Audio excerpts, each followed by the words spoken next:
guys, today we're going to be talking about endothermic and exothermic reactions and key definitions that we need to know for these. So the first thing that we're going to be looking at is delta H of reaction. Now this symbol that you see over here, this is called NOT. And whenever you see this symbol anywhere, it means that that reaction is taking place at standard conditions. Now standard conditions basically refers to these conditions. The temperature needs to be 25 degrees Celsius, which is room temperature, and the pressure needs to be 180 atm. Now if you have a solution, then the concentration for that needs to be 1 mole per dm cube. So this is basically what we have for delta H of reaction. Now delta H of reaction is basically the enthalpy change that occurs when stoichiometric quantities, which is basically the quantities need to be of certain moles, of the reactants are going to react together to form products under standard conditions. Now this can be any reaction. What's important is that you need reactants, you need products, and it needs to be under standard conditions. So there are, besides the fact that it needs to be under standard conditions, there's no other prerequisites for a reaction to be classified as delta H of reaction, right? So this is the general equation this is an example. You can have literally any reaction. As long as it's standard conditions, the enthalpy change will be called delta H of reaction. The next is going to be the standard enthalpy change of formation. Now this is the enthalpy change that occurs when 1 mole of a compound is formed from its elements. Now the thing is, it needs to be 1 mole of a compound is being formed. So your product only needs to be 1 mole. It needs to be 1 mole of a product. It can't be 2 moles or 3 moles. The condition here is that it has to be 1 mole. And it needs to be formed from its elements in their standard states. What this means is if the elements exist as gases in their standard states, then the reactants need to be gases. You can't have them liquefied, you can't have them as solids, they have to be gases. So the state also matters and the number of moles of the product matters.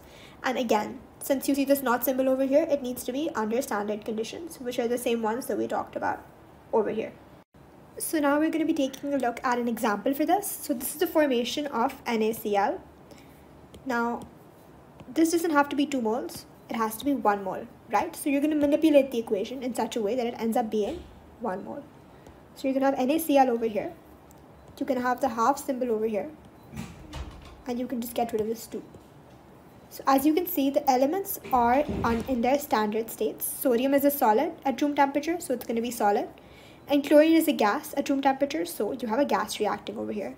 And you are getting 1 mole of a product. So it satisfies all these conditions that are over here. One important thing to note is that delta H of formation of elements is going to be 0. So if I give you chlorine, Cl2, and I ask you what is the delta H of formation of chlorine, it's going to be 0. Because chlorine exists at Cl2 in its natural state, like we talked about over here. So the delta H of formation will be 0. Okay, so now we're going to be talking about other definitions. The third one that we have is the standard enthalpy change of combustion. Now, this is the enthalpy change that takes place when 1 mole of a substance is burnt completely in excess oxygen. Now, it needs to be 1 mole and it needs to be burned in excess oxygen. And like always, you see the symbol over here, it has to be under standard conditions. So what I've highlighted right now, all of this is pretty important. And this is the equation that you have for this. So you have 1 mole of a substance over here, 1 mole of hydrogen gas. It's being burned in oxygen and you're getting water. Now it doesn't really matter what's being produced. What matters over here is the 1 mole of the substance and the oxygen that you have. So these 2 things are what's important. And standard conditions is obviously important, like it is for every definition that you have. The next thing that we're going to be talking about is the standard enthalpy change of atomization. And this is the symbol for it. Now this is the enthalpy change that occurs when 1 mole of gaseous atoms is going to be produced from an element in its standard state under standard condition. Now over here, the element needs to be 1 mole. That is something that's important. And it has to be gaseous. So it can't be a solid, it can't be a liquid. The 1 mole of element that you have, it needs to be gaseous. And it has to be produced from the element in its standard state. So if at its standard state, the element is a solid, then it's going to be at a solid in the reaction as well. So for example, carbon exists as a solid at room temperature. So you're going to have 1 mole of carbon being produced, 1 mole of gaseous carbon from 1 mole of solid carbon. So basically, your end product needs to be 1 mole and it has to be a gas. That's what's important. And your starting product needs to be in its standard state. So these are the 2 important things. And then you have standard conditions as always, like you can tell from the symbol over here. Now, another important thing to note about this type of reaction is that it's always going to be endothermic because bonds are being broken. And if you recall what we discussed in the previous video, which is Ben-Mex, and this tells you that breaking is going to be endothermic. So since you are breaking bonds over here, this type of reaction is also going to be endothermic. So delta H of solution is basically refers to the standard enthalpy change that occurs when 1 mole of a solute, and it has to be 1 mole again. Now this solute has to be completely dissolved in an infinite amount of water. The reason you have infinite amount of water is because your solution is going to be completely dilute. And because of that, there's going to be no further heat change that occurs. So by infinite amount of water, you basically means that the amount of solute needs to be very less, and compared to the amount of solute, the amount of water needs to be a large amount. So it doesn't have to be a set amount, there's no specific measurement, but it just needs to be a large amount of water compared to the amount of solute that you're adding. And the solution needs to be dilute, and it has to be under standard conditions, like it is for everything that we discussed. You can tell from the symbol over here. And this is the equation that you have for this. So you have 1 mole of solute, as you can see it's 1 mole of NaCl. It's being dissolved in water, and when you're dissolving it in water, you're just going to use this symbol, aqueous symbol, and then it's going to get ionized, so you're going to get Na and you're going to get Cl minus, and both of these are going to be aqueous. So now if the delta H of the solution is highly endothermic, it indicates that your solute is not soluble in water, and if it's highly exothermic, it indicates that it's very soluble in water. Delta H of hydration basically refers to the enthalpy change that occurs when 1 mole of gaseous ions is dissolved in a large excess of water under standard conditions.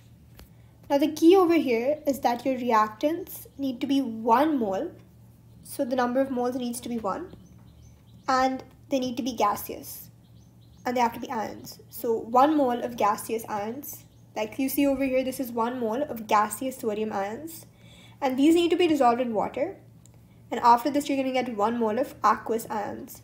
So this is what this equation and this definition refers to.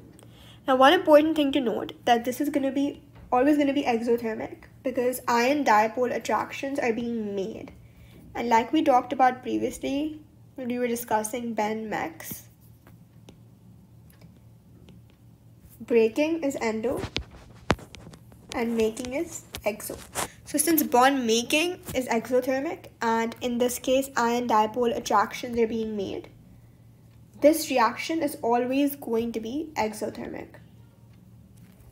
Let's take a look at an example. Now you have sodium over here, and these are gaseous sodium ions, right? And this sodium is positively charged. Now this is being dissolved in water, so you have this water molecule over here. Now, like we discussed in electronegativity and polarity, and there's a video on that, you can check that out if you're confused about this. Oxygen is partially negatively charged, and hydrogen has a partial positive charge on it. So this partial negative charge will be attracted to the positive charge of sodium, and this is going to lead to the formation of ion dipole attractions. And the formation of these bonds is basically going to lead to delta H, which is delta standard enthalpy change of hydration. Now this depends on 3 factors. The first one is the charge in the ion. Now if your charge in the ion is going to be greater, for example if this was +2 or +3, the attraction with H2O is going to increase, and the bonds that are made are going to be stronger. So because of that, your reaction will become more exothermic. Similarly, if your radius is going to be smaller, the bonds that are made with the water are going to be stronger because water is going to be attracted more closely, and your reaction is going to become more exothermic. And the third factor is charge density, which is basically going to be the charge divided by the radius. So it's both the combination of both of these factors. So this was standard enthalpy change of hydration. The next thing that we're going to be discussing is the standard enthalpy change of neutralization. Now this is the enthalpy change that occurs when 1 mole of water is formed in the neutralization reaction between an acid and an alkali. And this reaction takes place in an aqueous solution. And like we talked about previously, when we talk about aqueous solutions, the concentration needs to be 1 mole per dm cube because it's under standard conditions.